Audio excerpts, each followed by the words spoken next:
سمجھیے کہ پریپریشن کرتے ہیں، اور جیسا مہمان ویسی تیاری، جس کے لیے دل میں زیادہ محبت ہوتی ہے اس کے لیے ہم زیادہ تیاری کرتے ہیں۔ تو اب ذرا آپ سوچئے کہ ایسا مہمان جو ہماری مغفرت کروانے آ رہا ہے، ایسا مہمان جو ہمیں بخشوانے آ رہا ہے، تو پھر ہمیں اس کے لیے کتنی کوشش کرنی چاہیے۔ تو آج یہاں پر جو ہم حاضر ہوئے ہیں، اللہ کرے کہ ہم رمضان کا صحیح معنوں میں استقبال کرنے میں کامیاب ہو جائیں۔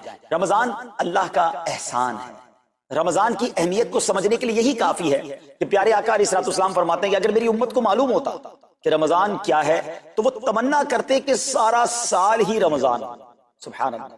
مولا علی شیر خدا کرم اللہ تعالی وجہ الکریم کا یہ قول کتنا نرالا ہے۔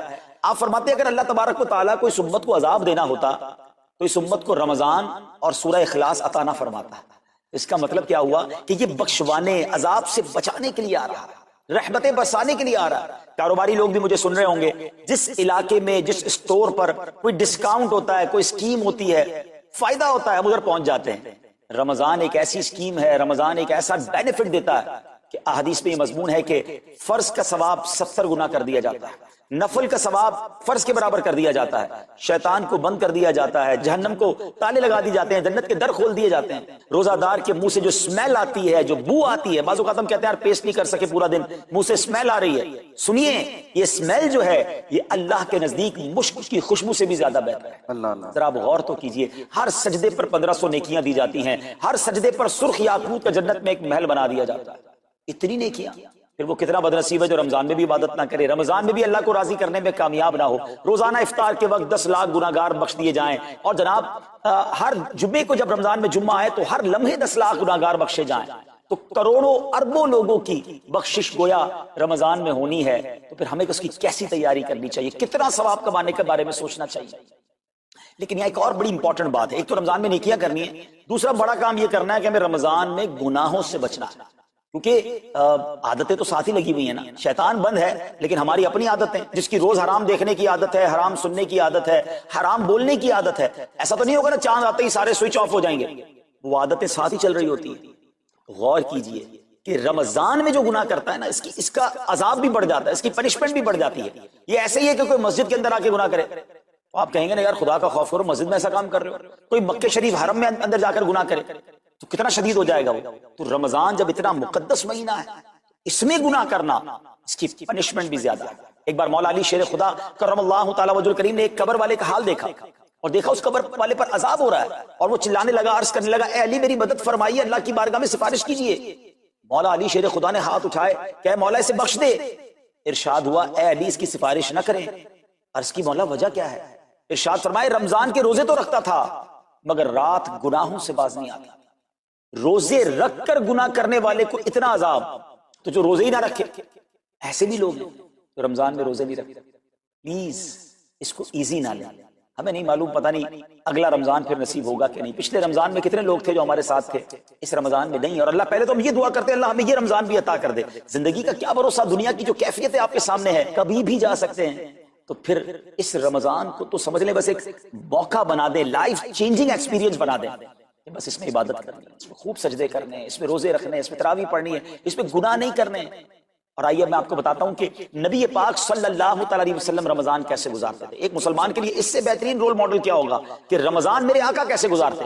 تو مختلف احادیث کا جو سمری ہے وہ یہ ہے کہ نبی پاک علیہ السلام عبادت میں کمر بستہ ہو جاتے، بستر پر کم تشریف لاتے۔ بی بی عائشہ فرماتی ہیں کہ نبی پاک کے چہرے کا رنگ بدل جاتا تھا، متغیر ہو جاتا۔ کیوں؟ کہ نبی پاک پر خوف خدا طاری ہوتا، آپ گر گڑاتے، آپ رات بھر التجائیں کرتے۔ میرے آقا رو رو کر دعاؤں میں رمضان گزارے، چہرے کا رنگ بدل جائے۔ اور یہاں کچھ لوگ تو وہ ہیں کہ جن کا وزن ہی بڑھ جاتا ہے رمضان میں۔ اتنا کھانا کھانا ہے، سحری میں زیادہ کھانا ہے کہ سارا دن بھوکا رہنا ہے، افطار میں اس لیے زیادہ کھانا ہے کہ پورا دن بھوکا رہتے، پھر رات کو 2-3 بار مزید کھانا ہے کیونکہ کل روزہ رکھنا ہے۔ تو رمضان فوڈ فیسٹیول نہیں ہے، رمضان عبادت کے لیے آیا ہے۔ لوگ تیاری کر رہے ہوں گے بھی رمضان کی، وہ کیا کر رہے ہوں گے کہ افطار میں کیا پکانا ہے، سحری میں کیا پکانا ہے، کون سا آئٹم شارٹ ہے۔ نہیں میرے پیچھے سے یہ جو بھوک کا احساس ہے نا روزے میں، اس کی حکمت علماء نے بیان کی ہے کہ بھوک غربت کا احساس دلاتی ہے، فقیری کا احساس دلاتی ہے، بندے کا غرور تکبر بیٹھ جاتا ہے، کتنے نقاہت میں آ جاتے ہیں ہم، ہمت ہی نہیں ہوتی کوئی کام کرنے کی۔ تو یہ احساس دلاتی ہے کہ تیری اوقات کیا ہے، غریب کیسے زندگی گزارتا ہے، فقیر کیسے زندگی گزارتا ہے۔ لیکن کچھ لوگ وہ ہیں جن کو بھوک نہیں لگتی کیونکہ وہ اتنا کھا لیتے ہیں یا پھر سوتے ہی رہتے ہیں۔ روزے کی حکمت یہ نہیں ہے، نبی پاک آنسو بہاتے تھے، آقا کا چہرے کا رنگ بدل جاتا. اور پھر بتایا کہ رمضان میں جب جبریل امین نبی پاک علیہ الصلوۃ والسلام کے پاس آتے تو آقا علیہ الصلوۃ والسلام ان کے ساتھ قرآن پاک کا دور فرماتے.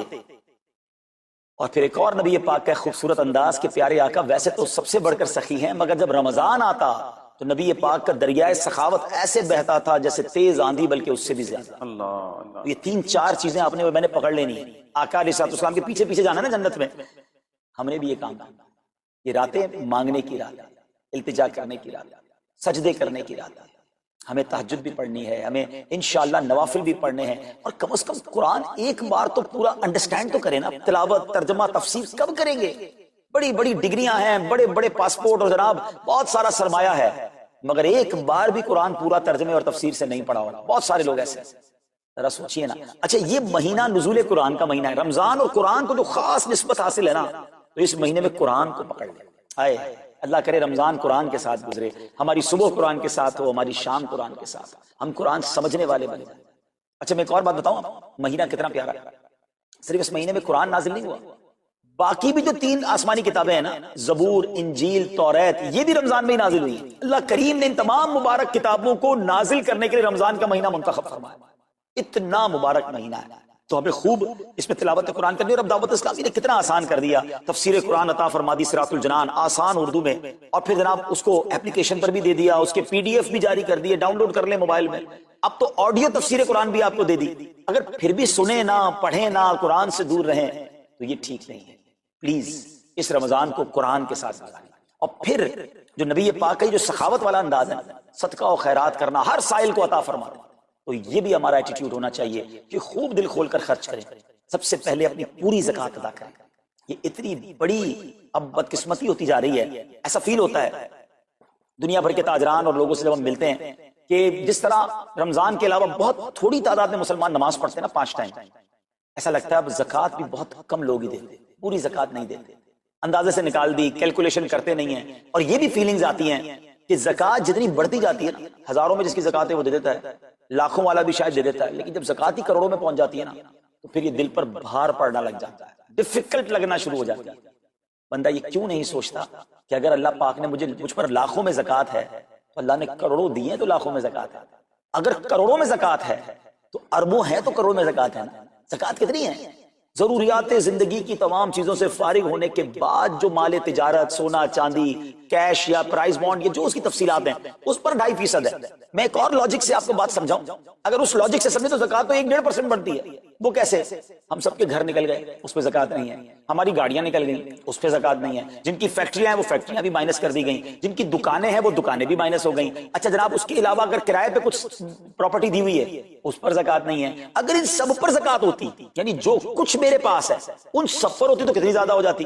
اور اتنی ساری چیزیں نکل گئیں، پھر تو اگر ٹوٹل پر لگائیں تو یہ 1.5% ہی بنتا ہے.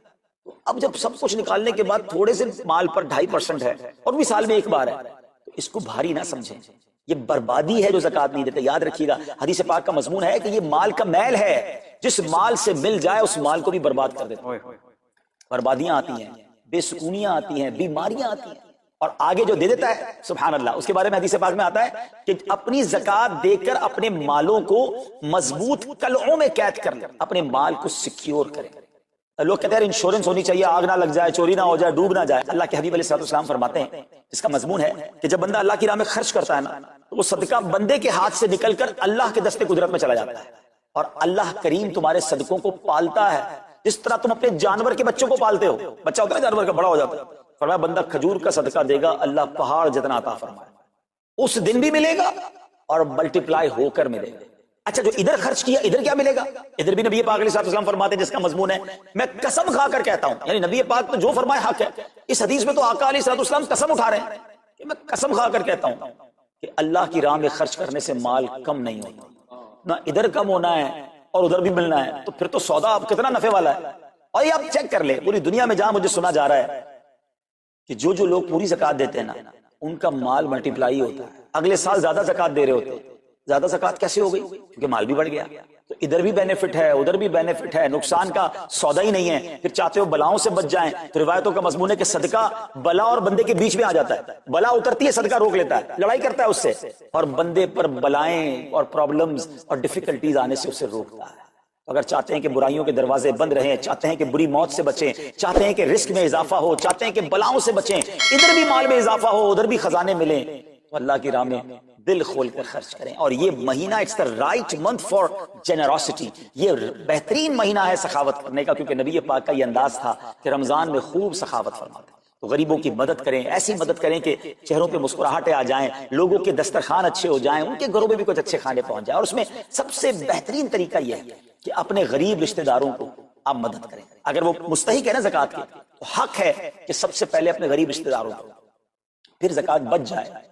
عاشقان رسول کی عظیم الشان بڑی تحریک دعوت اسلامی آپ کے سامنے ہے، جو دین متین کی خدمت کر رہی ہے. جامعۃ المدینہ ہیں، مدرسے ہیں، بچے اور بچیاں عالم بن رہے ہیں، عالمہ بن رہے ہیں، حافظ بن رہے ہیں، ناظرہ قرآن، اور ان سے کوئی فیس بھی نہیں لی جا رہی. ہزاروں بچے فری آف کاسٹ ہمارے پاس ایکوموڈیشن رکھے ہوئے ہیں، جن کو کھانا پینا رہنا دعوت اسلامی نے دینا ہے. آپ ذرا سوچئے یہ امت کی کتنی بڑی خدمت ہے کہ علماء دینا، حافظ قرآن، مسجدوں کے امام یہاں سے پروڈیوس ہوتے ہیں. اور پھر آگے چلیں تو دعوت اسلامی نے اسلامک میڈیم اسکول بنائے دارالمدینہ، پھر سال کی 600 کے قریب مسجد دعوت اسلامی بناتی ہے.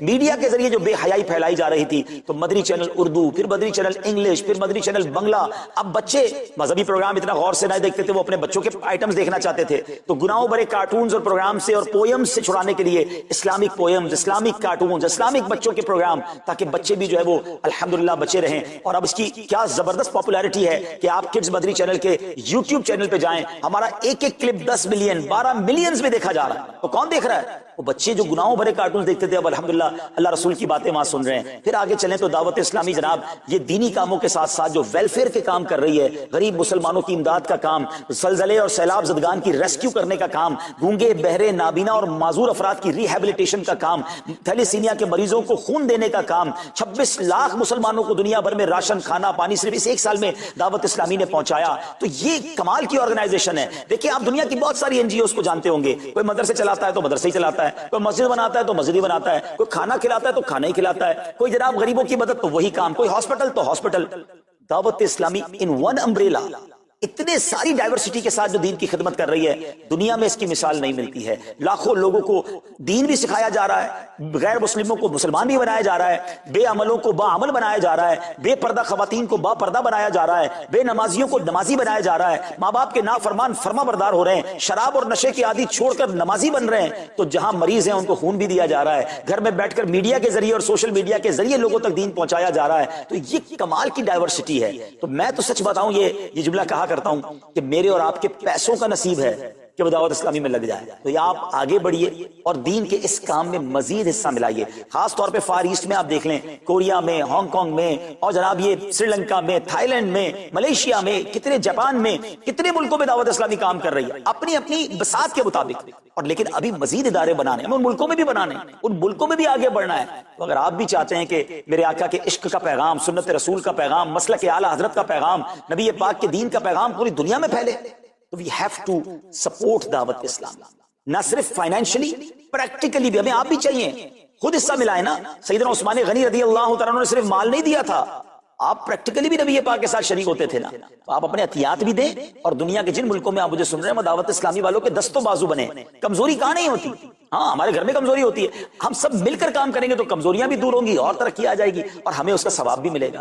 تو آج میں دنیا بھر میں جہاں مجھے دیکھ رہے ہیں، پلیز اچھی نیتیں کریں.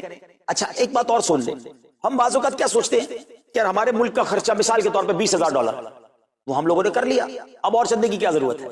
دعوت اسلامی کسی ایک ملک کی نہیں ہے، انٹرنیشنل دعوت اسلامی کے لیے سوچیں. دنیا میں جہاں بھی دین کا کام ہو رہا ہے وہ میرا ہے. یہ میں اپنے ملک اور اپنی سٹی کے بارے میں سوچوں گا تو شاید میں بڑا کام نہ کر سکوں. آپ کو تو موقع مل رہا ہے انٹرنیشنلی مدنی کاموں میں اپنا حصہ ملائیں. دعوت اسلامی کو دل کھول کر سپورٹ کریں. ہم انشاءاللہ جتنے احتیاط بڑھیں گے انشاءاللہ مزید مدنی کام بڑھانے کا ارادہ رکھتے ہیں. اللہ کریم اپنی بارگاہ میں ہم سب کا جمع ہونا قبول فرمائے اور دل کھول کر خرچ کرنا نصیب فرمائے، اور اس رمضان کو ہماری مغفرت کا ذریعہ بنا دے. اس رمضان کو نبی پاک علیہ الصلوۃ والسلام کے نقش قدم کے مطابق چل کر گزارنے کی توفیق عطا فرمائے. صلو علی الحبیب صلی اللہ تعالی علی محمد صلی اللہ علیہ وسلم. پیارے پیارے اسلامی بھائیوں، الحمدللہ ایک بار پھر جمعہ کا دن رب کریم نے ہمیں عطا کیا. جمعہ کا دن یہ رحمتوں اور برکتوں کے نزول کا دن ہے. اس دن کی اہمیت کا اندازہ اس بات سے لگائیں کہ اس دن کی فضیلت کو بیان کرنے کے لیے قرآن مجید فرقان حمید میں ایک پوری سورت جس کا نام ہی سورہ جمعہ ہے وہ نازل فرمائی گئی. جمعے کے دن کو بڑے اہتمام کے ساتھ